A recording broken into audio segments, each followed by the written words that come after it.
तो आज हम लोग पढ़ने वाले हैं क्लास 12th फिजिक्स का चैप्टर 1। ठीक है, चैप्टर 1 हम लोग का क्या है? Electric field and charge. ठीक है, वैद्युत क्षेत्र और आवेश का ऑब्जेक्टिव प्रश्नों का लाइव टेस्ट देखेंगे। ठीक है, तो आप लोग क्या करेंगे, सभी प्रश्नों को देखिएगा और अपना आंसर कमेंट कीजिएगा। ठीक है, सभी लोग और भी इसे शेयर कर दीजिए। जो अभी तक नहीं जुड़े हैं वे लोग जुड़ जाएं, क्योंकि यह लाइव की तरह है। इसमें आप लोगों को प्रत्येक प्रश्नों को पढ़ना है और अपना आंसर कमेंट करना है। ठीक है, और कैसे आंसर कमेंट करेंगे तो ध्यान दीजिए, नंबर वाइज। जैसे मान लीजिए हम लोग प्लस प्रश्न एक देखे तो उसका एक का ए आंसर है, तो ऐसे लिखिए एक और उसके बगल में लिख दीजिए ऑप्शन ए सही है। ठीक है, ऐसे आप लोगों को आंसर कमेंट करना है। और ध्यान रखिएगा, प्रत्येक प्रश्न के लिए मैक्सिमम 5 सेकेंड टाइम मिलेगा। आपको कितना सेकेंड मिलेगा? 5 सेकेंड। ठीक है, तो आप लोगों को अपना आंसर कमेंट करके आगे बढ़ते जाना है। ठीक है, और अंत में आपको यह भी देखना है कि सभी प्रश्नों में कितना प्रश्न का आंसर जो था आपका सही था। ठीक है, और उसके आधार पर अपना जांच कीजिएगा। ठीक है, तो चलिए हम लोग शुरू करते हैं। देखिए, सबसे पहला प्रश्न हम लोग का क्या है इसमें। सबसे पहला प्रश्न, किसी वस्तु पर आवेश की न्यूनतम मात्रा कम नहीं हो सकती। तो बोल रहा है कि कोई वस्तु है तो उस पर आवेश की न्यूनतम मात्रा किससे कम नहीं हो सकती। ऑप्शन एक देखिए, ऑप्शन तो हम पढ़ेंगे लेकिन देखते रहिएगा आप लोग कि 1.6 × 10⁻⁻19 कूलम से, या 3.2 × 10⁻⁻19 कूलम से, या 4.8 × 10⁻⁻19 कूलम से। यहाँ पावर है, ठीक है, ये सबको पावर में पढ़िएगा। और एक अंतिम ऑप्शन क्या है? 1 कूलम से। तो इस प्रश्न का उत्तर क्या होगा, कमेंट कीजिए। तो देखिए, इस प्रश्न का उत्तर क्या है? 1.6 × 10⁻⁻19 कूलम। यानी कोई भी वस्तु हो तो उस वस्तु पर, मान लीजिए वस्तु है तो इस वस्तु पर न्यूनतम आवेश जो होगा वह 1.6 × 10⁻⁻19 कूलम होगा, परिमाण इसका। ठीक है, ध्यान रखिएगा, परिमाण लिया जाता है कि इतना आवेश होगा न्यूनतम। यार इसी को पढ़े होंगे कि इसी को क्या बोला जाता है? मूल आवेश। हम डिटेल्स में पढ़ेंगे। ठीक है, ऑप्शन का इसका मतलब विवरण भी देंगे, ध्यान रखिएगा, इसे अच्छे तरीके से समझिएगा। चैप्टर भी कंप्लीट होगा और ऑब्जेक्टिव भी समझ में आएगा। ठीक है, तो इसी को हम लोग क्या बोल देते हैं? मूल आवेश। और किस एक इलेक्ट्रॉन के आवेश के क्या होता है? यह बराबर होता है। तो कोई भी वस्तु हो तो हम उससे एक इलेक्ट्रॉन कम से कम दे सकते हैं या उससे एक इलेक्ट्रॉन ले सकते हैं।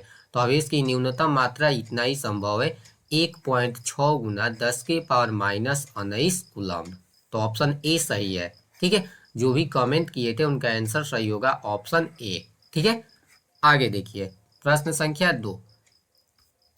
प्रश्न संख्या 2 है, दो वैद्युत क्षेत्र रेखाएं एक दूसरे को किस कोण पर काटती है। यह भी प्रश्न बहुत इंपॉर्टेंट है। बोले कि दो वैद्युत बल रेखा या जो वैद्युत क्षेत्र रेखाएं होती है वे एक दूसरे को किस कोण पर काटती है। ए दिया है कि 90 डिग्री पर, बी दिया है 45 डिग्री के, सी दिया है 30 डिग्री के, और डी दिया है नहीं काटती है। तो इस प्रश्न का आंसर कमेंट कीजिए। देखिए, सभी लोग कमेंट कर रहे हैं। देखिए, इस प्रश्न का उत्तर हो जाएगा ऑप्शन डी, क्योंकि पढ़े होंगे कि दो वैद्युत क्षेत्र रेखाएं या दो विद्युत बल रेखाएं एक दूसरे को प्रतिच्छेद ही नहीं करती है। जब काटती ही नहीं है तो कोण ही नहीं बनेगा। तो ऑप्शन क्या हो जाएगा? ऑप्शन डी, इनमें से कोई नहीं। तो ऑप्शन हो गया डी सही है। जो भी कमेंट किए थे उनका आंसर सही होगा ऑप्शन डी। ठीक है, तीसरा प्रश्न देखिए। तीसरा प्रश्न है, स्थिर विद्युत क्षेत्र होता है तो स्थिर विद्युत क्षेत्र कैसा होता है। ऑप्शन ए दिया है संरक्षी, ऑप्शन बी दिया है असंरक्षी, सी दिया है कहीं संरक्षी होता है तो कहीं असंरक्षी, और डी दिया है इनमें से कोई नहीं। तो अपना आंसर कमेंट कीजिए, कौन सा सही है इसमें। तो देखिए, इस प्रश्न का उत्तर क्या होगा? स्थिर विद्युत क्षेत्र जो होता है वह संरक्षी होता है। कैसा होता है? संरक्षी। तो ऑप्शन क्या सही है? ऑप्शन ए बिल्कुल सही है। तो जो भी कमेंट किए थे उनका आंसर सही हो जाएगा ऑप्शन ए। ठीक है, अगला प्रश्न देखिए। अगला प्रश्न दिया है, एक ही पदार्थ के धातु के दो गोले ए तथा बी दिए गए हैं।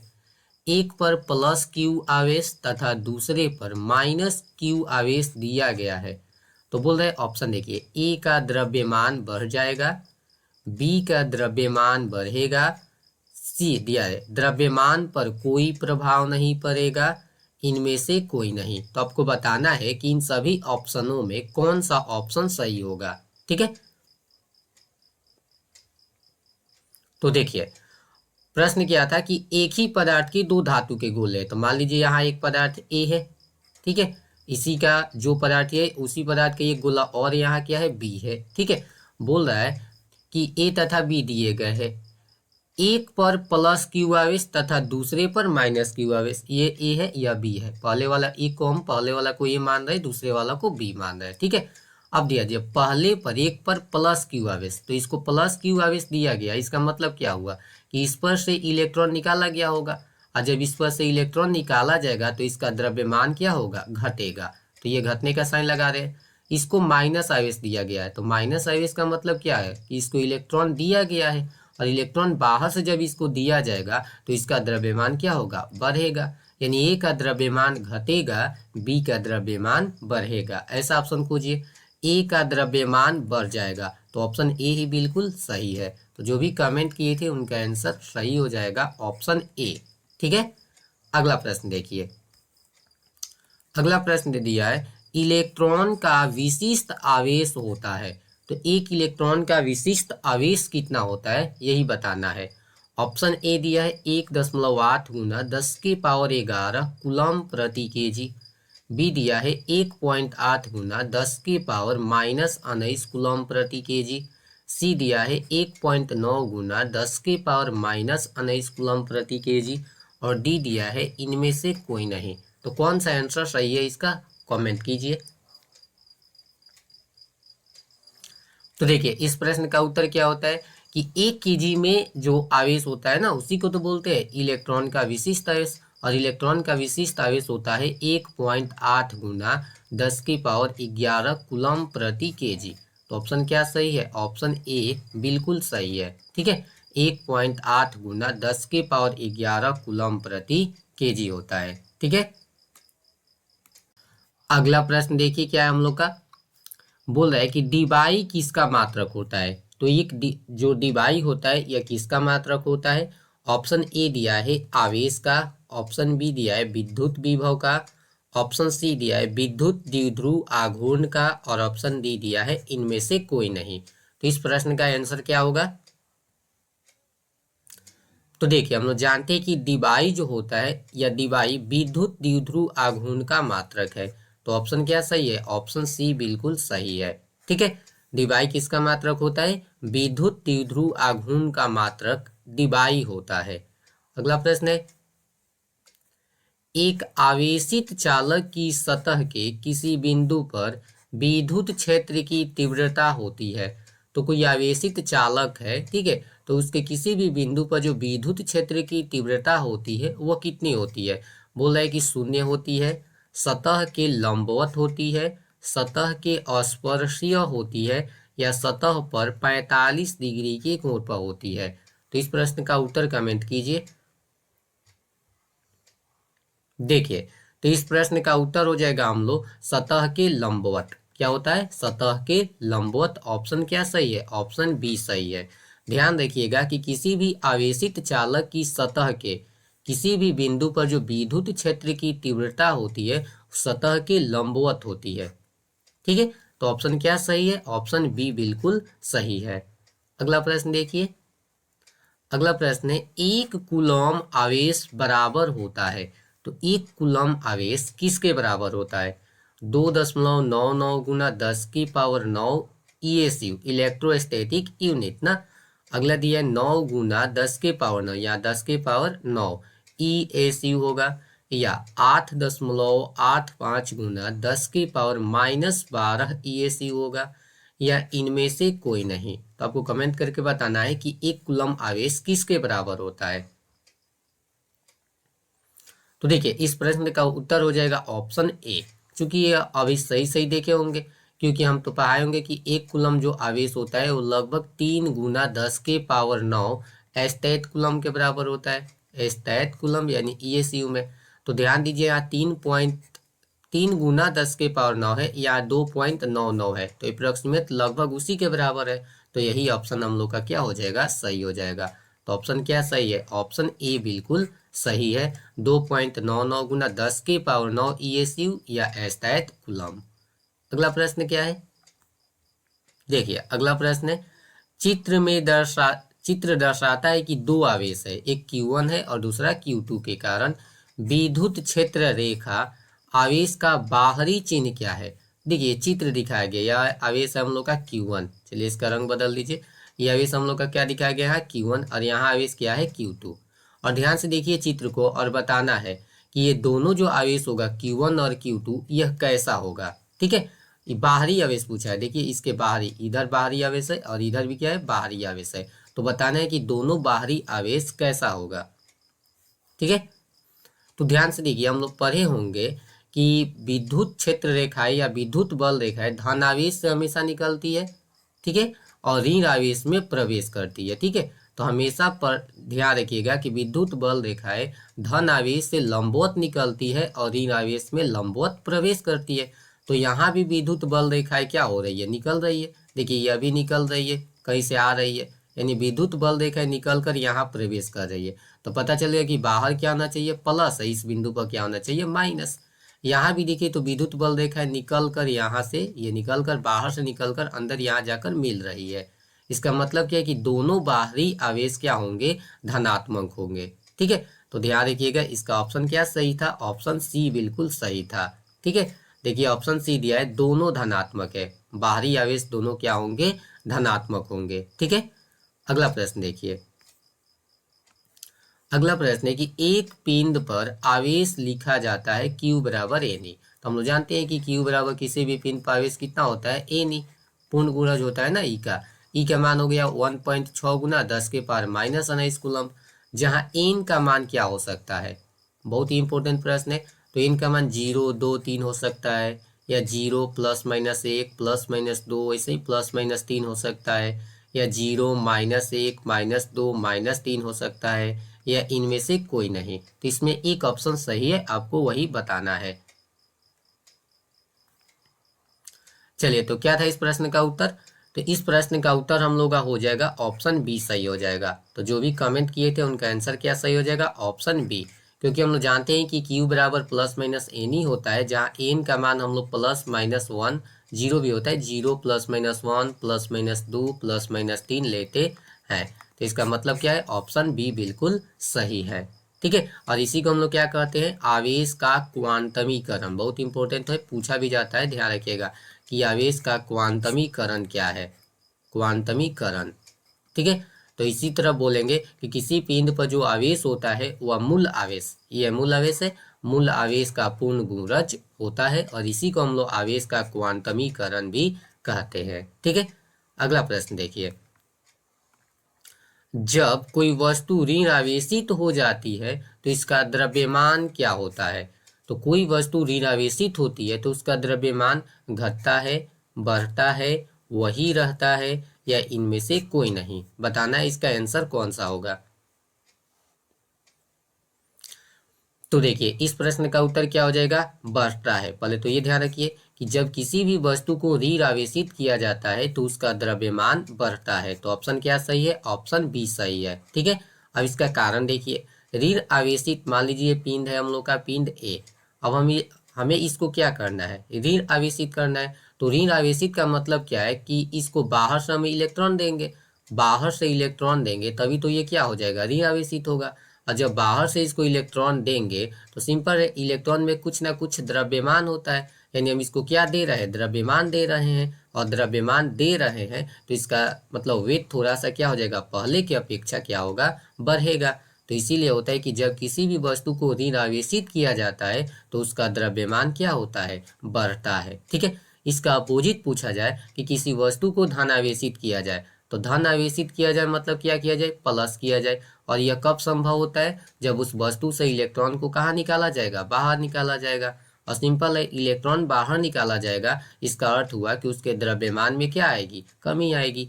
तो ध्यान रखिएगा, ऋण आवेशित करने पर द्रव्यमान बढ़ता है, जबकि धन आवेशित करने पर द्रव्यमान घटता है। ठीक है, चलिए अगला प्रश्न देखिए।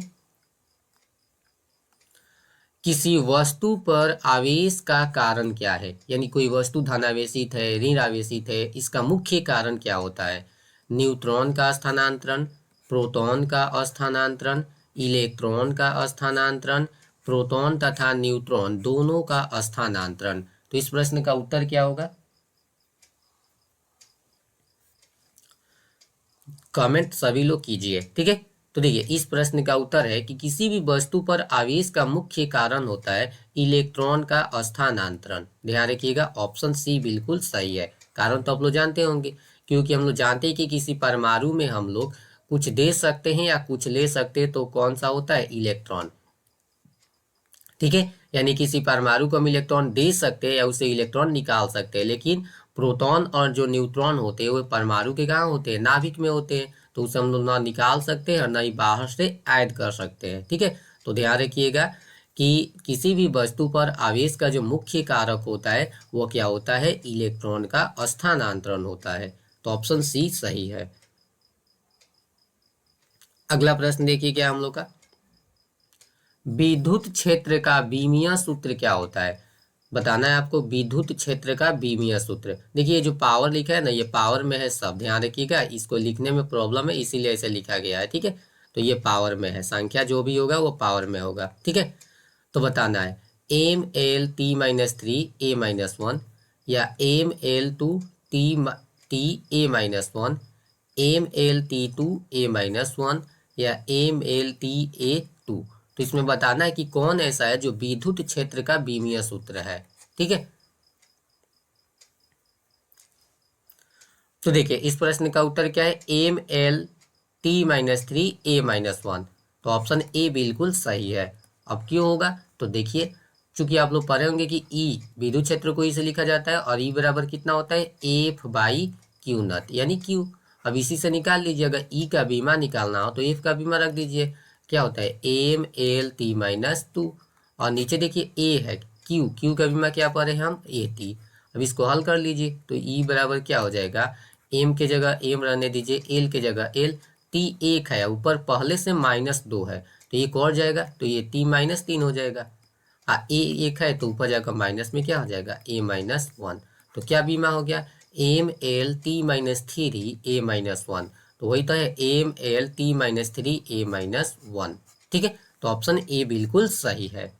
अगला प्रश्न देखिए, एक कूलम आवेश बराबर होता है, शायद ये पढ़े थे हम लोग, तो ये पुनः दोबारा लिखा गया है, तो ध्यान दीजिएगा। बताए थे कि एक कूलम आवेश जो होता है 3 × 10⁹ ESU के बराबर होता है, इलेक्ट्रोस्टैटिक यूनिट के बराबर होता है। तो इसका आंसर क्या है? ऑप्शन ए बिल्कुल सही है। ठीक है, अगला प्रश्न देखिए, दिया है कि कूलम्ब बल है, यानी कूलम्ब बल कैसा बल है?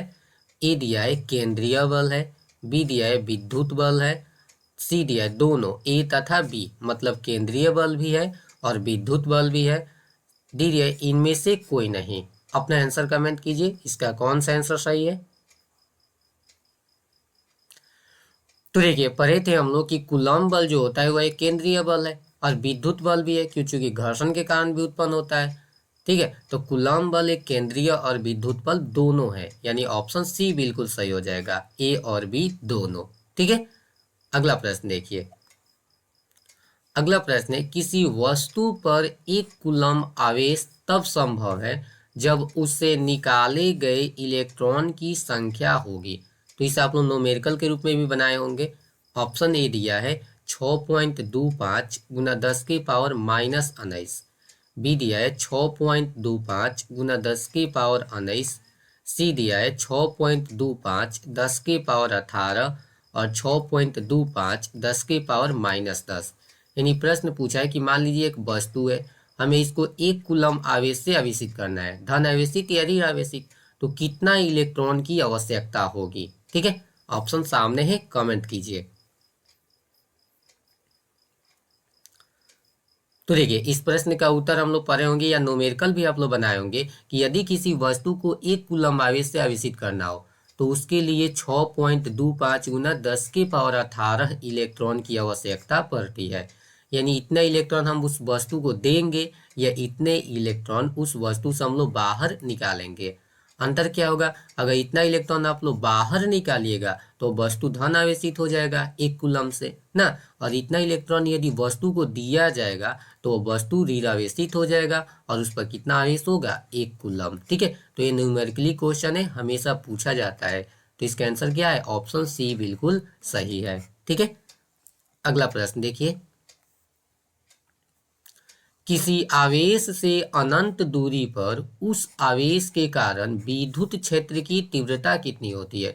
यानी एक आवेश यहाँ है, मान लीजिए Q, तो पूछा है कि इसके कारण अनंत पर विद्युत क्षेत्र की तीव्रता कितनी होगी। ठीक है, इसी आवेश के कारण ये दिया है कि अनंत होगी, शून्य होगी, 9 गुना 10 के पावर 9 वोल्ट प्रति मीटर, या इनमें से कोई नहीं।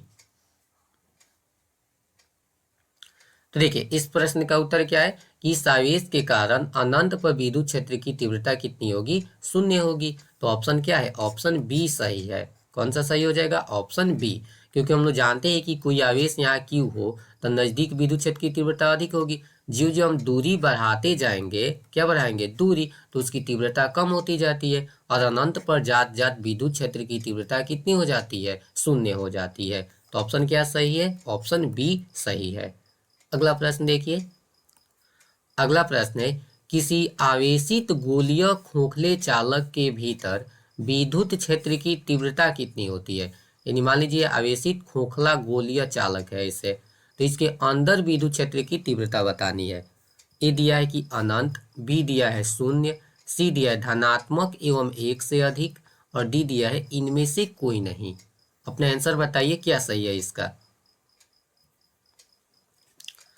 तो देखिए इस प्रश्न का उत्तर हम लोगों का हो जाएगा शून्य।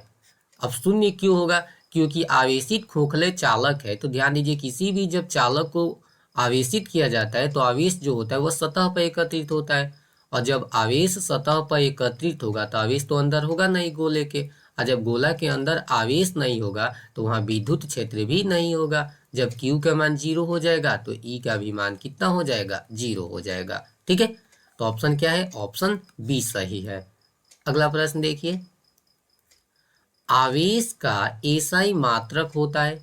तो आवेश का एसआई मात्रक क्या होता है, एम्पियर, फैराडे, वोल्ट या कूलम।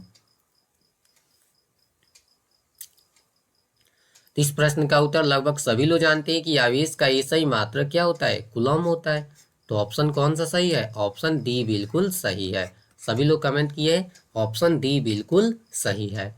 अगला प्रश्न देखिए, आवेश की बीमा है। तो आवेश की बीमा क्या होती है, यही बताना है हम लोग को। ए दिया है AT, LAT, या AT-1 या AT-2। तो इसका भी आंसर लगभग सभी लोग जानते हैं कि आवेश क्या होता है, Q होता है। तो Q बराबर फॉर्मूला क्या पढ़े होंगे, Q बराबर IT। ठीक है, अब इसी का बीमा बताना है तो I को बीमा क्या लिखते हैं, A लिखा जाता है, और समय का बीमा क्या होता है, T। तो यही हो जाएगा। कहीं कहीं तो IT भी लिख देता है, लेकिन ध्यान रखिएगा ज़्यादा यही लिखा जाता है AT। तो आवेश का बीमा क्या होता है, AT। तो ऑप्शन क्या सही है, ऑप्शन ए सही है। ठीक है, आगे देखिए, पूछा कि इलेक्ट्रॉन पर आवेश बराबर होता है। तो एक इलेक्ट्रॉन पर कितना आवेश होता है, 2 गुना 10 के पावर माइनस 21 कूलम्ब, 1.6 गुना 10 के पावर माइनस 19 कूलम्ब, 1.6 गुना 10 के पावर माइनस 20 कूलम्ब, या इनमें से कोई नहीं। कमेंट कीजिए इसका आंसर कौन सा सही होगा। देखिए तो इसका अगर सही आंसर देखा जाए कि इलेक्ट्रॉन पर आवेश किसके बराबर होता है, तो ऑप्शन डी हो जाएगा, इनमें से कोई नहीं। क्योंकि सभी लोग जानते हैं कि इलेक्ट्रॉन पर जो आवेश होता है वो -1.6 गुना 10 की पावर माइनस 19 कूलम्ब होता है। कहीं ऑप्शन दिया है, अब बहुत बोलेंगे कि ये ऑप्शन बी सही है। तो ध्यान से देखिए कि 1.6 गुना 10 के पावर माइनस 19 कूलम्ब तो सही है, लेकिन इसके सामने माइनस नहीं है। हम लोग जानते हैं कि इलेक्ट्रॉन पर आवेश किस में होता है, माइनस में होता है। तो ध्यान दीजिए कि जब पर्सनल अलग प्रश्न पूछा जाए तो माइनस उसमें दिया होना चाहिए। ठीक है, हाँ परिमाण पूछ दिया जाए कभी ऐसे यूज करने के लिए तो 1.6 गुना 10 के पावर माइनस 19 कूलम्ब बोला जाता है, ठीक है, लेकिन प्रश्न के लिए यही सही होगा, हमेशा साइन के साथ बोलिएगा। ठीक है, इलेक्ट्रॉन पर आवेश होता है -1.6 गुना 10⁻⁻19 कूलम्ब। ठीक है, अगला प्रश्न है, निम्नलिखित में किसका अस्तित्व संभव नहीं है? तो बताना है कि कौन सा आवेश संभव नहीं है। 3.2 गुना 10⁻⁻19 कूलम्ब, 6.4 गुना 10⁻⁻19 कूलम्ब, 2.4 गुना 10⁻⁻19 कूलम्ब या 1.6 गुना 10⁻⁻19 कूलम्ब। तो इस प्रश्न का उत्तर क्या है? तो चलिए इसको हम नियम पर देखते हैं। पढ़े होंगे कि किसी वस्तु पर जो आवेश होता है Q बराबर ±NE के रूप में होता है, यही ना सिखाया जाता है। तो अगर हम N यहाँ से निकाले तो क्या निकालते हैं? Q बताइए। यानी किसी वस्तु पर कोई आवेश होगा या ना होगा, उसके लिए जो दिया गया आवेश है उसमें हम E से भाग करेंगे। E मतलब 1.6 गुना 10⁻⁻19 है। ठीक है, ध्यान दीजिए नियम बता रहे हैं। अगर इसे भाग करने पर हमें एक पूर्ण संख्या प्राप्त हो, 1 प्राप्त हो, 2 प्राप्त हो, 3 प्राप्त हो, तो समझ लीजिए कि वो आवेश संभव है। अगर यह दशमलव में आ जाए या पूर्णांक के अलावा कुछ भी आ जाए तो समझ लीजिए कि वह आवेश संभव नहीं है। तो देखिए सब में 10⁻⁻19 है, यानी इसको हम रहने दे रहे हैं, ये तो संभव है, 10⁻⁻19 है सब में। अब इस संख्या में अगर भाग लग जाएगा तो समझ लीजिए कि वो आवेश संभावित है, और संख्या में भाग नहीं लगेगा तो आवेश संभव नहीं है। जैसे यहाँ कितना है? 3.2 यानी 32 है, और इसमें किससे भाग देना है? 16 से। तो 16 दूना 32, यह संभव है। और कितना आवेश होगा ये? तो 2 इलेक्ट्रॉन के बराबर होगा। 16 दूना 32। ये देखिए 64, 16 चौका 64 होता है, तो ये भी संभव है, लेकिन कितना इलेक्ट्रॉन के बराबर होगा? 4 इलेक्ट्रॉन के। ये देखिए 24, अब 16 के पारा में तो 24 नहीं है, यानी 24 बटा अगर 16 लिखा जाए तो ये कंप्लीट विभाजित नहीं होगा, तो यही आवेश संभव नहीं है। तो जो ऑप्शन होगा ऑप्शन सी बिल्कुल सही हो जाएगा, इस आवेश का अस्तित्व नहीं है। ठीक है, देखिए अगला प्रश्न क्या दिया है, स्थिर विद्युत आवेशों के बीच लगने वाला बल किस नियम से दिया जाता है? तो स्थिर आवेश मान लीजिए यहाँ Q1 आवेश है, यहाँ पर थे ना, यहाँ Q2 आवेश है, तो इसके बीच जो लगने वाला बल है यह किस नियम से निकाला जाता है? गॉस के प्रमेय से निकाला जाता है, किरचॉफ के नियम से, कूलॉम्ब के नियम से, या फैराडे के नियम से? अपना आंसर कमेंट कीजिए। तो ये तो सभी को आना चाहिए कि स्थिर विद्युत आवेशों के बीच लगने वाला बल जो होता है कूलॉम्ब के नियम से ज्ञात किया जाता है। तो ऑप्शन क्या सही है? Option C. और फार्मूला क्या है? तो फार्मूला रिवीजन कीजिए, क्या होता है? F बराबर 1/4 पाई एप्सिलॉन नॉट होता है, Q1 Q2 और नीचे क्या होता है? R²। यही कूलॉम्ब बल होता है। ठीक है, तो स्थिर विद्युत आवेशों के बीच लगने वाला बल कूलॉम्ब के नियम से निकाला जाता है या दिया जाता है। ठीक है, अगला प्रश्न देखिए। अगला प्रश्न है, दो आवेशों के बीच की दूरी दुगुनी करने पर बल क्या होगा? तो जो दो आवेश है, मान लीजिए यहाँ एक Q1 आवेश है, ठीक है, और यहाँ एक आवेश क्या है? Q2 आवेश है। ठीक है, दूरी कितना है? R है, बल कितना लग रहा है? F। अब बोला है कि दूरी को दुगुना कर दिया गया, यानी अब हो गया R की जगह कितना हो गया? 2R। आवेश वही है, Q1 है, यहाँ क्या है? Q2 है। ठीक है, बताइए अब बल कितना होगा, यही पूछा है। ठीक है, ए दिया है दुगुना हो जाएगा, बी दिया है कि आधा हो जाएगा, सी दिया है 4 गुना हो जाएगा, और डी दिया है चौथाई हो जाता है। चौथाई यानी 1/4 गुना। ठीक है,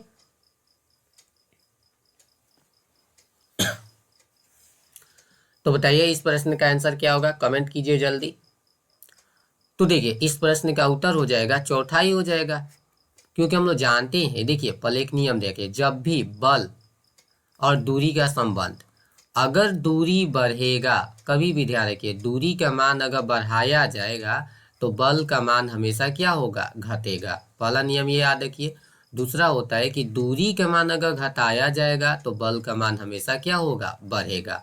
और कैसे? वो भी स्क्वायर गुना में। ठीक है, वर्ग के नियम से। ठीक है, जैसे देखिए यहाँ क्या किया है, बीच की दूरी को 2 गुना किया गया है, तो देखिए बढ़ाया गया है, तो दूरी बढ़ाया गया, आर को क्या किया गया? बढ़ाया गया है, तो एफ का मान क्या होगा? घटेगा। अब कितना घटेगा? तो 2 गुना, तो 2 गुना का स्क्वायर कर दीजिए, 2 दूना 4, तो 4 गुना कम होगा, 4 गुना कम होगा यानी 1/4 हो जाएगा। यानी पहले 4 न्यूटन बल लग रहा था तो उसका 1/4 अब कितना होगा, 1 न्यूटन बल लगेगा। पहले 16 न्यूटन बल लग रहा था तो 16 का 1/4 मतलब 16/4, यानी अब कितना बल लगेगा, 4 न्यूटन बल लगेगा। तो सिंपल सा यही नियम है, ठीक है। तो ऑप्शन क्या सही है, ऑप्शन डी बिल्कुल सही होगा, ठीक है। अगला प्रश्न देखिए।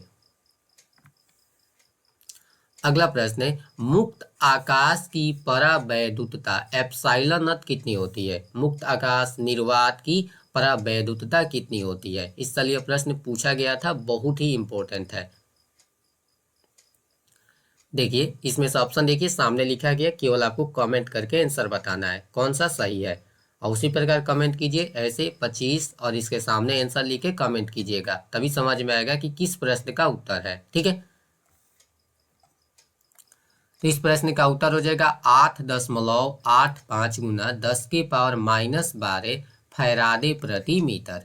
तो मुक्त आकाश की जो परावैद्युतता होती है यही होती है, तो ऑप्शन सी बिल्कुल सही है। 8.85 गुना 10⁻⁻12 फैराडे प्रति मीटर, ठीक है।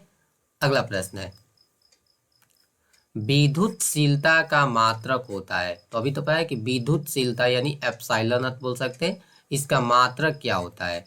ऑप्शन ए दिया है न्यूटन प्रति मीटर, फैराडे प्रति मीटर, कूलम्ब प्रति वोल्ट, इनमें से कोई नहीं। तो अपना आंसर बताइए कौन सा सही है इसका, विद्युतशीलता का मात्रक। तो इस प्रश्न का उत्तर क्या हो जाएगा, ऑप्शन बी सही हो जाएगा कि विद्युतशीलता का मात्रक क्या होता है, फैराडे प्रति मीटर होता है। तो ऑप्शन क्या सही है, ऑप्शन बी बिल्कुल सही है, ठीक है, फैराडे प्रति मीटर। अगला प्रश्न देखिए क्या है इसमें। अगला प्रश्न है, विद्युत क्षेत्र की तीव्रता का मात्रक होता है। तो विद्युत क्षेत्र की तीव्रता का मात्रक क्या होता है। ऑप्शन ए दिया है न्यूटन प्रति कूलम्ब, बी दिया है, यहाँ प्रति का साइन होगा ध्यान रखिएगा, न्यूटन प्रति कूलम्ब, यहाँ गुना है, यहाँ इसको ऐसे गुना में रखिए, न्यूटन कूलम्ब। ये दूसरा ऑप्शन है न्यूटन प्रति कूलम्ब, सी दिया है वोल्ट प्रति मीटर, और डी दिया है कूलम्ब प्रति न्यूटन। तो इसमें बताना है कि विद्युत क्षेत्र की तीव्रता का मात्रक क्या होगा। तो देखिए विद्युत क्षेत्र की तीव्रता क्या होता है, ई। तो ई बराबर क्या पढ़े होंगे आप लोग, एफ बटा क्यू, यही ना होता है, ई बराबर एफ बाई क्यू नॉट। यहाँ से मात्रक निकाले तो ऊपर क्या हो जाएगा न्यूटन, और नीचे मात्रक क्यू का क्या होता है कूलम्ब। तो इसका मात्रक हो गया न्यूटन प्रति कूलम्ब। तो ऑप्शन देखिए न्यूटन प्रति कूलम्ब, ऑप्शन बी तो सही है बिल्कुल।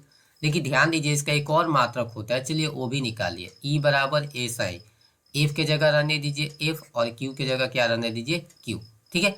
और एफ में हम लोग क्या कर रहे हैं, ऊपर भी एस से गुना कर रहे हैं, नीचे भी एस से गुना कर रहे हैं, ठीक है, विस्थापन से ना। तो बल गुना विस्थापन क्या हो जाता है, कार्य होता है। तो ऊपर हो गया डब्लू, और नीचे क्या हो गया क्यू इंटू एस, सही है। और डब्लू बटा क्यू क्या होता है, पढ़े होंगे डब्लू बटा क्यू को ही क्या बोलते हैं, भी बोलते हैं। तो भी ऊपर हो गया और एस नीचे हो गया, भी यानी वोल्ट, तो वोल्ट हो गया। तो ऊपर मात्रक क्या हो गया वोल्ट, नीचे क्या है एस यानी विस्थापन, तो इसका मात्रक क्या हो गया मीटर। तो इसका अन्य मात्रक वोल्ट प्रति मीटर भी होता है, ध्यान रखिएगा। तो विद्युत क्षेत्र की तीव्रता का मात्रक होता है न्यूटन प्रति कूलम्ब या वोल्ट प्रति मीटर। तो देखिए वोल्ट प्रति मीटर, तो इसका ऑप्शन सी भी सही है, ठीक है। तो बी के साथ साथ इसका आंसर क्या होगा, ऑप्शन सी भी बिल्कुल सही है, ठीक है। चलिए अगला प्रश्न देखते हैं। अगला प्रश्न है, विद्युत क्षेत्र की तीव्रता की बीमा है। तो इस यह प्रश्न हम लोग पढ़ चुके हैं पहले ही, तो इसको देखने के लिए देख लीजिए, जल्दी कमेंट कर दीजिए क्या पढ़े थे। विद्युत क्षेत्र की तीव्रता का बीमा होता है एम एल टी माइनस 3 ए माइनस 1। तो ऑप्शन क्या था, ऑप्शन बी सही था, ठीक है। कोई प्रश्न रिपीट हो गया है, ये भी 2 बार आ गया, ठीक है। आगे देखिए अगला प्रश्न है कि एक बिंदु आवेश Q से R दूरी पर विद्युत क्षेत्र की तीव्रता का परिमाण कितना होगा। तो यही आप लोग को बताना है कि एक बिंदु आवेश है, उस बिंदु आवेश से R दूरी पर विद्युत क्षेत्र की तीव्रता का सूत्र क्या होता है। तो ये तो बहुत बार पढ़े होंगे, न्यूमेरिकल भी बहुत ज़्यादा बनाए हैं। ऑप्शन जैसे दिया है कि 1/4 पाई एप्सिलॉन नॉट Q बटा आर, बी दिया है कि 1/4 पाई एप्सिलॉन नॉट Q बटा आर स्क्वायर, सी दिया है 1/4 pi epsilon not Q R square, और डी दिया है 1/4πε0 Q²/r। इसमें एक ही सही है, कौन सा सही है कमेंट करके बताइए। तो देखिए इस प्रश्न का उत्तर क्या हो जाएगा, हम लोग तो ऐसे ही जानते हैं कि 1/4πε0 Q/r² वाला ऑप्शन सही है, तो ऐसे खोज लीजिए। ऑप्शन बी देख लीजिए, बिल्कुल सही है, 1/4πε0 Q/r²। ठीक है, अगला प्रश्न क्या है, अगला प्रश्न है एक प्रोटॉन एवं एक इलेक्ट्रॉन को समान विद्युत क्षेत्र में रखा जाता है। तो बोल रहा है कि उन पर लगा विद्युत बल बराबर होगा, विद्युत बलों के परिणाम बराबर होंगे, उनके त्वरण बराबर होंगे, उनके त्वरण के परिणाम बराबर होंगे। तो इस प्रश्न का उत्तर क्या होगा, तो देखिए इस प्रश्न का उत्तर क्या है कि एक प्रोटॉन और एक इलेक्ट्रॉन को समान विद्युत क्षेत्र में रखा गया है। तो सिंपल है कि उस पर जो बल लगेगा वो एक समान परिमाण के लगेगा, यानी विद्युत बलों के जो परिणाम होगा वो क्या होगा, बराबर होगा। तो ऑप्शन क्या सही है, ऑप्शन बी सही है। ठीक है, दिशा मतलब देखिए परिमाण मतलब प्लस माइनस से कोई लेन देन नहीं है, जितना बल इलेक्ट्रॉन पर लगेगा उतना ही बल किस पर लगेगा, प्रोटॉन पर लगेगा। तो यही बोलेंगे कि विद्युत बलों के परिणाम बराबर होंगे। ठीक है, अगला प्रश्न देखिए, अगला प्रश्न है निम्नलिखित में कौन सदिश राशि है। सिंपल प्रश्न है, पहचान करना है कि इसमें कौन सदिश है और कौन अदिश है। ठीक है, तो कौन सा सही है, तो देखिए आवेश, आवेश क्या है, अदिश राशि है, तो ये नहीं होगा हम लोग का। ठीक है, अगला धारिता, ये भी अदिश राशि है। विद्युत तीव्रता, अब विद्युत तीव्रता मतलब विद्युत क्षेत्र की तीव्रता, आप पढ़े हैं कि विद्युत क्षेत्र की तीव्रता एक सदिश राशि है। तो ऑप्शन क्या सही हो जाएगा इसका, ऑप्शन सी बिल्कुल सही हो जाएगा। ठीक है, अगला प्रश्न देखिए, अगला प्रश्न है साबुन की एक बुलबुले को जब आवेशित किया जाता है तो उसकी त्रिज्या क्या होगी। देखिए इस प्रश्न में मिसप्रिंट हुआ है थोड़ा सा कि साबुन की एक बुलबुले को जब ऋण आवेशित किया जाता है, यहाँ क्या होना चाहिए आपको ध्यान रखिएगा, ऋण आवेशित। ठीक है, साबुन की एक बुलबुला है, इसे मान लीजिए एक साबुन का बुलबुला है, अब हम इसको ऋण आवेशित कर रहे हैं तो इसकी त्रिज्या क्या होगी यही बताना है। ये दिया है कि बढ़ती है, घटती है, अपरिवर्तित रहती है या शून्य हो जाता है। तो चलिए इस प्रश्न का उत्तर देख रहे हैं। देखिए साबुन की बुलबुले को ऋणावेशित किया जा रहा है, मतलब इसको इलेक्ट्रॉन दिया जा रहा है, तो जब इसको इलेक्ट्रॉन दिया जाएगा तो इलेक्ट्रॉन कहाँ होगा, सतह पर होगा, और सतह पर इलेक्ट्रॉन होगा तो इलेक्ट्रॉन इलेक्ट्रॉन के बीच क्या होता है, रिपल्सन होता है, और रिपल्सन होगा तो इसमें क्या होगा, ये अधिक दूर भागने का प्रयास करेगा, और दूर भागने का प्रयास करेगा जिसके कारण इसकी त्रिज्या थोड़ी सी क्या होगी, बढ़ेगी। तो याद रखिएगा इसकी त्रिज्या क्या होती है, बढ़ती है, या इसका आकार क्या होता है, बढ़ता है। तो ऑप्शन क्या सही है, ऑप्शन ए बिल्कुल सही है। ठीक है, अगला प्रश्न देखिए, अगला प्रश्न है विद्युत द्विध्रुव आघूर्ण का एसआई मात्रक क्या होता है। तो पढ़े होंगे कि विद्युत द्विध्रुव आघूर्ण यानी इसे किसके लिखा जाता है, पी से लिखा जाता है, और पूछा है कि इसका एसआई मात्रक क्या होगा। दिया है कूलम्ब मीटर, कूलम्ब प्रति मीटर, कूलम्ब मीटर स्क्वायर, या कूलम्ब गुना मीटर होता है, कूलम्ब स्क्वायर गुना मीटर। बताना इसमें कौन सही है। तो इस प्रश्न का हम लोग चलिए आंसर देखते हैं। तो पढ़ेंगे कि विद्युत द्विध्रुव आघूर्ण को P से सूचित किया जाता है, और P बराबर क्या होता है, Q इंटू 2A। ठीक है, दोनों आवेशों, आवेश का परिमाण और दोनों आवेशों के बीच की दूरी। तो आवेश का मात्रक क्या हो गया, कूलम्ब, और दूरी का मात्रक क्या हो गया, मीटर। तो विद्युत द्विध्रुव आघूर्ण का जो मात्रक होता है वह कूलम्ब मीटर होता है। तो ऑप्शन ए ही बिल्कुल सही है, कूलम्ब मीटर। ठीक है, अगला प्रश्न देखिए, ठीक है, प्रश्न संख्या 34 है। चित्र अनुसार बिंदु ए, बी तथा सी पर विद्युत क्षेत्र की तीव्रता जो है ई ए, ई बी और ई सी है। तो बताना है कि चारों रिलेशन में कौन सही है। देखिए ये चित्र दिखाया गया है, ध्यान से देखिए चित्र को, ये बिंदु ए है, बिंदु बी है और बिंदु सी है। ए पर विद्युत क्षेत्र कितना है, ये है, बी पे कितना है, ई बी है, और यहाँ कितना है, ई सी है। तो इसमें बताना है कि ये चार रिलेशन में कौन सा सही है। ठीक है, तो देखिए इसका आंसर क्या है, कमेंट कर रहे हैं बहुत लोग, तो देखिए इसका आंसर क्या होगा। ध्यान से देखिए चित्र में, तो यहाँ ए पे जितना है विद्युत क्षेत्र की तीव्रता उतना ही कहाँ होगा, सी पे, मतलब ई ए और ई सी पर बराबर है, लेकिन ई बी पर दोनों से क्या होगा, कम होगा। क्योंकि हम लोग पढ़े हैं कि अगर विद्युत क्षेत्र बल रेखाएं एक दूसरे के करीब हो तो वहाँ विद्युत क्षेत्र की तीव्रता अधिक होती है, और दूर दूर हो तो विद्युत क्षेत्र की तीव्रता क्या होती है, कम होती है। तो ए और सी पर एक समान दूरी पर है, जबकि बी पर दूर दूर है। इसका मतलब क्या है कि ई ए बराबर होना चाहिए ई सी के। पहले ऐसे ऑप्शन देखिए, ये तो होगा ही नहीं। इसमें देखिए ई ए ई बी तीनों बराबर दिया है, ए भी नहीं हो जाएगा। ई ए बराबर है ई सी के, तो ई ए बराबर है ई सी के। ठीक है, दोनों बड़ा है किससे, ई बी से, यानी बी पर के विद्युत क्षेत्र से। तो ऑप्शन सी बिल्कुल क्या हो जाएगा, सही हो जाएगा। तो जो भी कमेंट किए थे उनका आंसर सही है, ऑप्शन सी। अगला प्रश्न देखिए, जब किसी वस्तु को आवेशित किया जाता है तो उसका द्रव्यमान क्या होगा। तो इससे प्रश्न आ चुका है। यहाँ देखिए, यहाँ कंफर्म दिया है कि आवेशित किया जाता है, ये नहीं दिया है कि धन आवेशित किया जाता है कि ऋण आवेशित किया जाता है। ठीक है, तो दिया है कि बढ़ता है, घटता है, अचर रहता है, बढ़ या घट सकता है। कौन सा सही होगा इसमें। तो इस प्रश्न का सही उत्तर क्या है, ऑप्शन डी बिल्कुल सही है। बहुत लोग आंसर सही कर रहे हैं। ठीक है, तो देखिए क्यों होगा सही, क्योंकि यहाँ दिया है कि आवेशित किया जाता है, यह नहीं बोला है कि धन आवेशित या ऋण आवेशित। अगर धन आवेशित किया जाता तो उसका द्रव्यमान घटेगा, और ऋण आवेशित किया जाएगा तो द्रव्यमान बढ़ेगा। इसलिए इसका आंसर हो जाएगा कि उसका द्रव्यमान बढ़ सकता है या घट सकता है। तो ऑप्शन डी बिल्कुल सही होगा। अगला प्रश्न देखिए, अगला प्रश्न है कि 1/4πε0 का मान क्या होता है। तो बेसिक सा प्रश्न है कि 1/4πε0 का मान कितना होता है। देखिए ऑप्शन दिया है ए में 9 गुना 10 के पावर 9 न्यूटन मीटर स्क्वायर प्रति कूलम्ब स्क्वायर। बी दिया है 9 गुना 10 के पावर 9 न्यूटन मीटर स्क्वायर। इसका भी देखिए दोनों एक ही है, ये 19 था पहले वाला। ठीक है, ये 9 गुना 10 के पावर 9 न्यूटन मीटर स्क्वायर प्रति कूलम्ब स्क्वायर। सी दिया है -9 गुना 10 के पावर 9, वही मात्रक है। और डी दिया है 9 गुना 10 के पावर -9। बताना इसमें कौन सा सही है। तो हम लोग जानते हैं कि 1/4πε0 का मान कितना होता है, 9 गुना 10 के पावर 9 न्यूटन मीटर स्क्वायर प्रति कूलम्ब स्क्वायर। तो ऑप्शन क्या सही है, ऑप्शन बी बिल्कुल सही है। ठीक है, अगला प्रश्न देखिए, एप्सिलॉन नॉट का मात्रक क्या होता है। ये भी इंपॉर्टेंट है, पूछा जाता है हमेशा कि एप्सिलॉन नॉट का मात्रक क्या होता है। ए दिया है फैराडे मीटर, बी दिया है कूलम्ब स्क्वायर प्रति न्यूटन प्रति मीटर स्क्वायर, या न्यूटन मीटर स्क्वायर प्रति कूलम्ब स्क्वायर, या newton metre square coulomb square. कौन सा सही है इसमें कमेंट कीजिए। तो देखिए इस प्रश्न का उत्तर क्या सही होता है।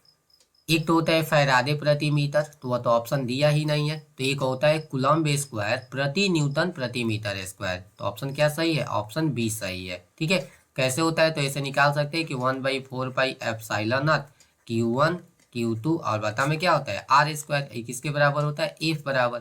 एप्सिलॉन को यहाँ ला दीजिए, ये हो जाता है 1/4π F Q1 गुना Q2 बटा आर स्क्वायर। अब देखिए इसका अगर मात्रक खोजिएगा तो ऊपर क्या होगा, कूलम्ब कूलम्ब तो हो गया कूलम्ब स्क्वायर, नीचे बल का मात्रक तो प्रति न्यूटन, और यहाँ दूरी का मात्रक तो प्रति मीटर स्क्वायर। कूलम्ब स्क्वायर प्रति न्यूटन प्रति मीटर स्क्वायर। ऑप्शन बी बिल्कुल सही है। अगला प्रश्न देखिए, निम्न में एप्सिलॉन आर का मान क्या होता है। तो इससे प्रश्न आया था इस साल कि म्यू आर का मान कितना होता है। तो जैसे यह बनेगा वैसे यह है, बताना है ऑप्शन कौन सा सही है, एप्सिलॉन/एप्सिलॉन नॉट, एप्सिलॉन/एप्सिलॉन आर, एप्सिलॉन नॉट/एप्सिलॉन, या एप्सिलॉन/एप्सिलॉन। कौन सा सही है इसमें आपको कमेंट करके आंसर बताना है। तो इस प्रश्न का उत्तर क्या है, तो आप लोग लिख ही लीजिए, एप्सिलॉन आर बराबर पड़े होंगे एप्सिलॉन/एप्सिलॉन नॉट।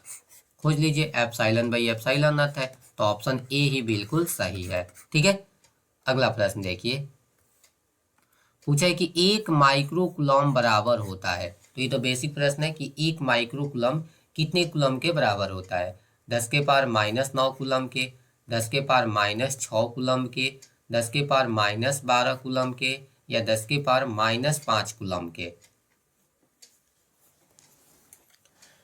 देखिए तो इस प्रश्न का आंसर क्या है, 10 के पावर -6। सभी लोग जानते हैं कि 10 के पावर -6 को ही माइक्रो शब्द से व्यक्त किया जाता है। ठीक है, तो 1 माइक्रो कूलम्ब का मतलब हुआ 10 के पावर -6 कूलम्ब, अगर यही पूछा जाए 10 के पावर -9 के लिए क्या लिखा जाता है तो नैनो कूलम्ब हो जाएगा, नैनोमीटर नैनो कूलम्ब। ठीक है। और 10 के पावर 12 को किससे यूज किया जाता है, पिको से ना, पिको। ठीक है, ध्यान रखिएगा यह सब। तो ऑप्शन क्या सही है इसका, ऑप्शन बी बिल्कुल सही है। अगला देखिए,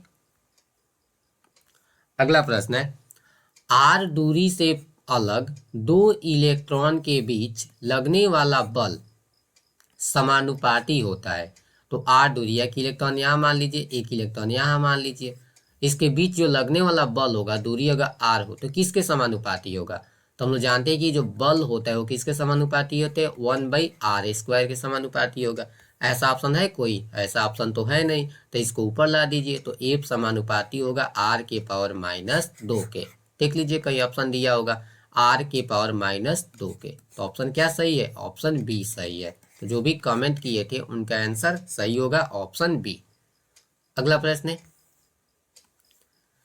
एक कूलम का वह आवेश है, बोला है कि एक कूलम वह आवेश है जो शून्य में 1 मीटर की दूरी पर स्थित समान आवेशों पर बल लगाता है। तो ये तो एक कूलम का परिभाषा हो गया, पढ़े होंगे कि ऐसे। पहले ऑप्शन देख लीजिए, 1 न्यूटन का बल लगाता है, 9 × 10⁻⁹ न्यूटन का बल लगाता है, या 9 × 10⁻⁻⁹ न्यूटन का बल लगाता है, या इनमें से कोई नहीं। ठीक है, तो ये प्रश्न तो आप लोग जानते होंगे क्या होता है। एफ बराबर पढ़े होंगे कि 1/4πε0 Q1 Q2 बटा r²।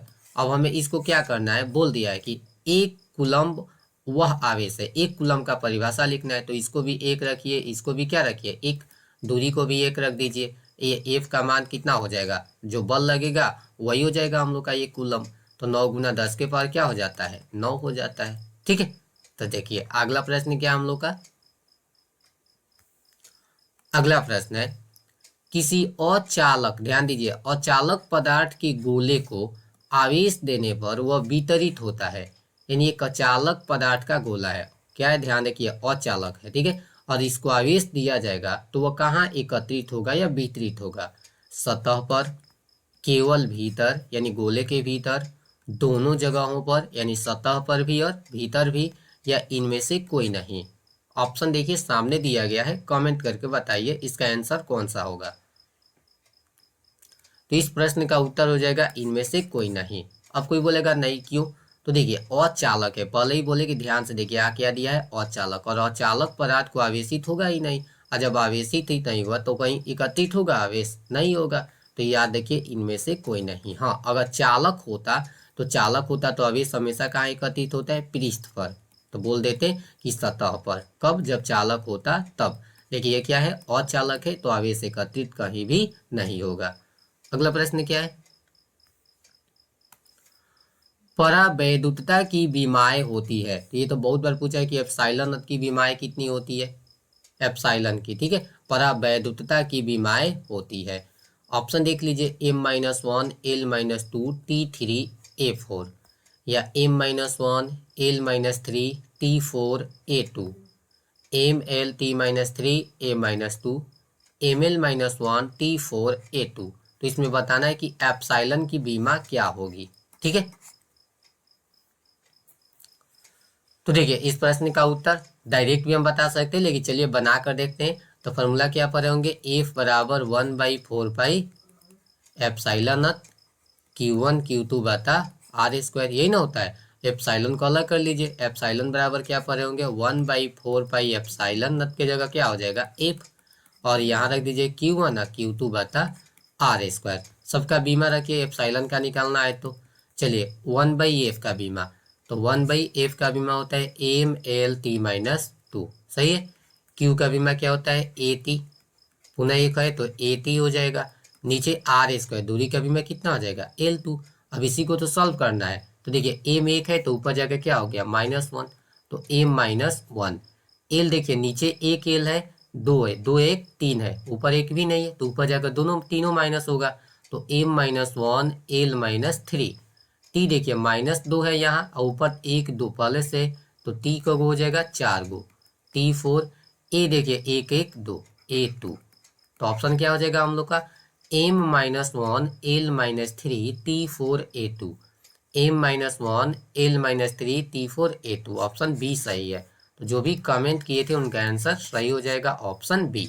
ठीक है, अगला प्रश्न देखिए। अगला प्रश्न हम लोग का है स्थिर आवेश उत्पन्न करता है। तो आवेश अगर स्थिर हो तो स्थिर आवेश क्या उत्पन्न करता है? ऑप्शन ए दिया है कि विद्युत क्षेत्र, चुंबकीय क्षेत्र, स्थिर विद्युत क्षेत्र, मतलब दोनों या इनमें से कोई नहीं। कमेंट करके बताइए इसका आंसर क्या होगा।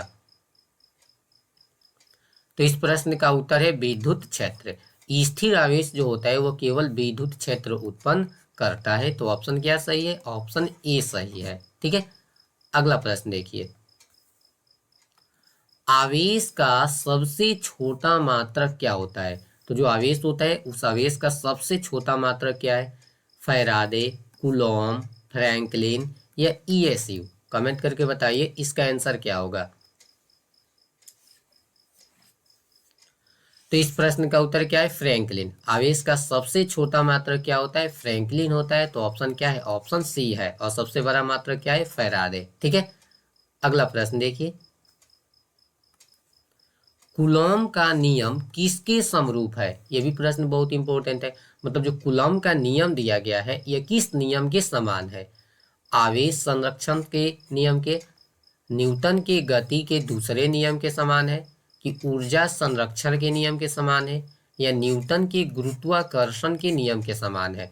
कमेंट करके बताइए कि कूलॉम का जो नियम है वो किसके समान है। तो देखिए इस प्रश्न का उत्तर क्या है? सिंपल, ऑप्शन डी सही है। क्योंकि पढ़े होंगे जो न्यूटन के गति के गुरुत्वाकर्षण के नियम, क्या पढ़े थे कि F बराबर उसमें क्या आया था? KG_m1 ना, ऐसे G_m1m2 बता R², ऐसे पढ़े होंगे ना, G_m1m2 बता R²। इसमें क्या पढ़ रहा है कि F बराबर K_Q1Q2 बता R²। वैसा ही तो है, दोनों एक ही है। यहाँ आवेश है तो यहाँ क्या होता है? द्रव्यमान होता है। यहाँ गुरुत्वाकर्षण नियतांक कितना होता है? G, और यहाँ होता है 1/4πε0। तो दोनों नियम एक ही समान है। तो जो कूलॉम का नियम है यह न्यूटन के गुरुत्वाकर्षण के नियम के समान है। ठीक है, ध्यान रखिएगा। तो ऑप्शन क्या है? ऑप्शन डी सही है। अगला प्रश्न क्या है? बोला है कि डी दूरी से अलग दो आवेशों के बीच लगने वाला बल 9 न्यूटन है। यानी दो आवेश है, यहाँ एक आवेश है Q1 और यहाँ एक आवेश है Q2। इनके बीच लगने वाला बल कितना न्यूटन है? 9 न्यूटन है। दूरी कितना दिया है? डी दूरी। अब बोला है कि दूरी को 3D हो जाए, यानी दूरी को 3 गुना कर दीजिए। चलिए इतना मंगा दीजिए, 3 गुना हो गया। ठीक है, अभी भी Q है, Q1 है, ये कितना है? Q2 है।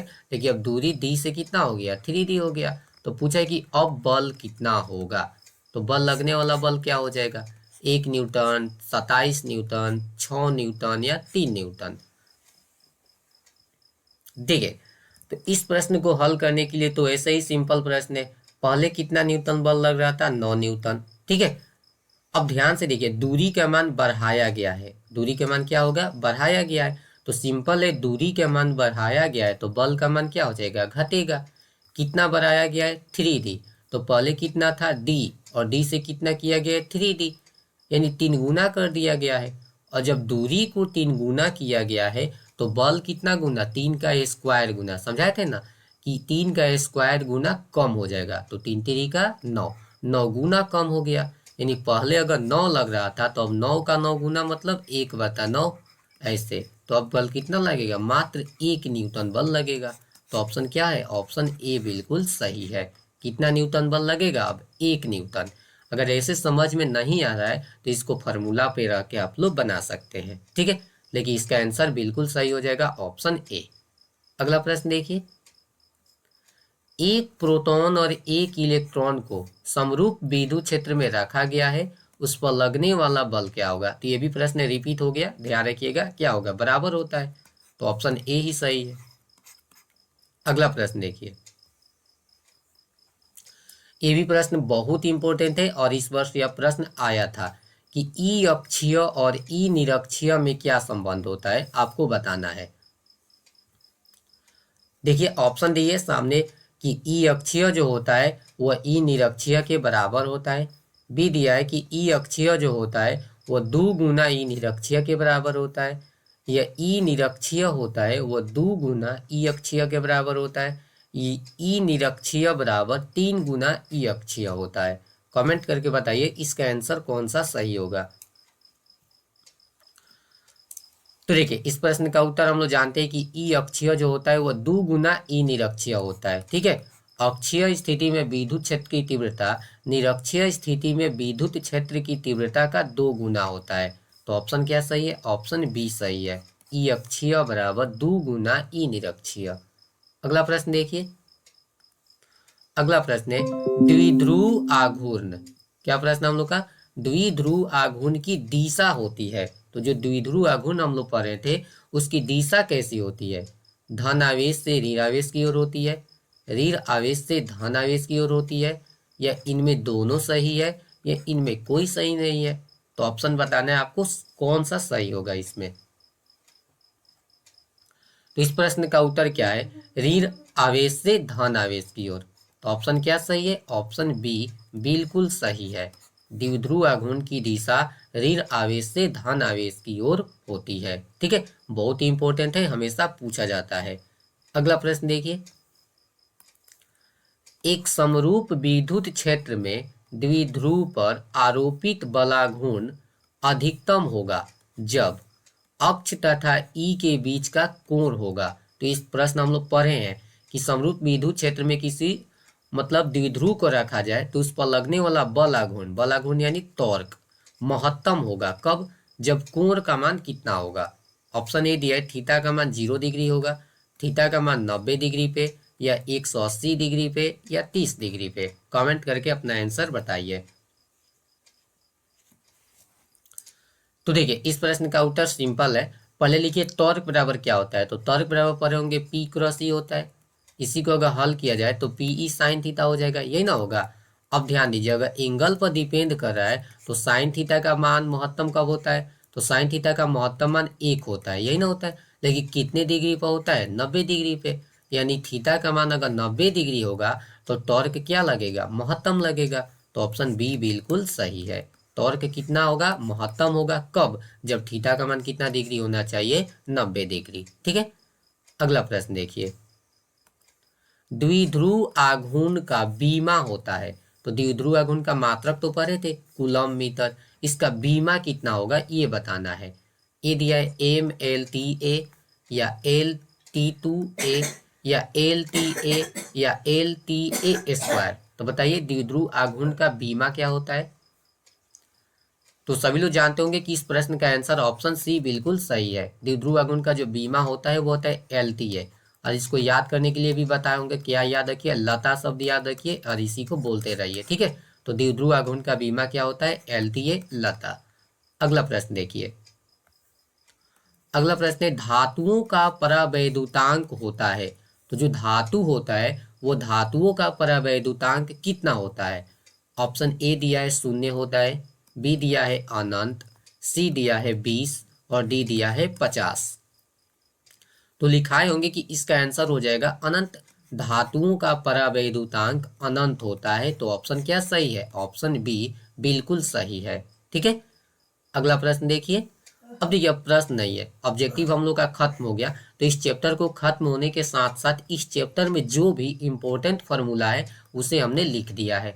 आप लोग इस फार्मूला को हमेशा याद रखिएगा क्योंकि न्यूमेरिकल्स आसानी से बनेंगे। ठीक है, और इस फार्मूला को भी पूछा जाता है तो इसे आप लोग अच्छे तरीके से समझ लीजिए और याद कर लीजिए। सबसे पहला फार्मूला हम लिखे एफ बराबर, तो पढ़े होंगे कि बल जो होता है वो क्या होता है? Formula 1/4πε0 Q1Q2/r²। ठीक है, तो ध्यान रखिएगा। और 1/4πε0 का मान भी जानते हैं, 9×10⁹ न्यूटन मीटर स्क्वायर प्रति कूलम्ब स्क्वायर। तो इस फार्मूला को याद रखिए। दूसरा होता है कि ई पूछा जाता है कि ई बराबर क्या होता है। तो ई बराबर क्या होता है? F/Q0। ये भी बहुत इंपॉर्टेंट है। विद्युत क्षेत्र की तीव्रता जो होता है प्रति एकांक धन आवेश का होता है, धन परीक्षण आवेश पर लगने वाला बल। तो ई बराबर F/Q। अगला होता है ई बराबर, एक और फॉर्मूला होता है बिंदु आवेश के कारण r दूरी पर पूछा जाए तो 1/4πε0 Q/r²। ठीक है, पूछा जाए कि यू स्थितिज ऊर्जा कितना होता है तो साबित भी किए थे हम लोग, -P.E होता है। इसको सॉल्व कीजिएगा तो -PE cos थीटा होता है। ठीक है, एक ये भी बहुत इंपॉर्टेंट फॉर्मूला है, हमेशा प्रश्न पूछा जाता है कि द्विध्रुव को घुमाने में किया गया कार्य क्या होता है। तो W बराबर पढ़े थे PE cos theta 1 minus cos theta 2। ये बेसिक फॉर्मूला है, इसी पर सभी प्रश्नों को हल किया जाता है, तो बहुत ही इंपॉर्टेंट है, रख लीजिए। PE इंटू में हो जाता है cos theta 1 minus cos theta 2। अब देखिए यहाँ से अगर यहाँ से फॉर्मूला पढ़े E बराबर एफ बाई क्यू नॉट, तो यहाँ से एक फॉर्मूला निकलता है कि एफ बराबर क्या होगा, हमेशा पूछा जाता है। तो एफ बराबर फॉर्मूला होता है क्यू इंटू ई। ठीक है, अगला देखिए एक फॉर्मूला ये भी बहुत इंपॉर्टेंट है हम लोग का फॉर्मूला देखिए यहाँ दिया है ई अक्षीय। तो बताए थे अभी कि ई अक्षीय भी अब बराबर कितना होता है 1/4 पाई एप्सिलॉन 2p बता आर क्यू। ध्यान रखिएगा ई अक्षीय में होता है 2p/r3। और वही पूछा जाए कि ई निरक्षीय कितना होता है, तो उसका फॉर्मूला बताए थे कि 1/4 पाई एप्सिलॉन p बता आर क्यू होता है। ठीक है, और ये तो पढ़े होंगे P बराबर Q इंटू 2a। विद्युत द्विध्रुव आघूर्ण का मान होता है Q इंटू 2a। और टॉर्क यानी बलाघूर्ण क्या होता है P क्रॉस A। देखिए ध्यान से, अगर स्थिति जो जब पूछा जाए तो P होती, और बलाघूर्ण पूछा जाए तो P क्रॉस E। और इसको हल किया जाता है तो क्या होता है क्रॉस प्रोडक्ट में PE साइन थीटा। तो क्या हो जाएगा PE साइन थीटा। ठीक है, तो इस प्रकार क्या हो गया कि आज हम लोग इलेक्ट्रोस्टैटिक्स का जो पहला चैप्टर था विद्युत क्षेत्र और आवेश का कंप्लीट ऑब्जेक्टिव पढ़ लिए। ठीक है, कंप्लीट ऑब्जेक्टिव भी हो गया, और इसका जो VVI इम्पोर्टेंट मतलब फार्मूला है यह भी हम लोग पढ़ लिए। तो आप लोगों ने अपना अपना आंसर कमेंट किया था। अब गिन करिए देखिए कि आप लोगों का इन सभी प्रश्नों में कितना प्रश्न था, 53 प्रश्न था। ठीक है, 53 प्रश्न में कितना प्रश्न सही है उसका आंसर, मतलब मान लीजिए 52 सही है, 55 सही, 55 कैसा होगा, 50 सही है, तो कमेंट करके बताइए कि आपका आंसर कितना सही था। और जो सही नहीं था उसका आप लोग आंसर तो समझ ही गए होंगे। ठीक है, और इस वीडियो को जो भी पढ़ने वाले आपके दोस्त हैं उनके पास शेयर कर दीजिए ताकि वे भी इसे देख ले और अच्छे तरीक़ा से पढ़ लें। ओके।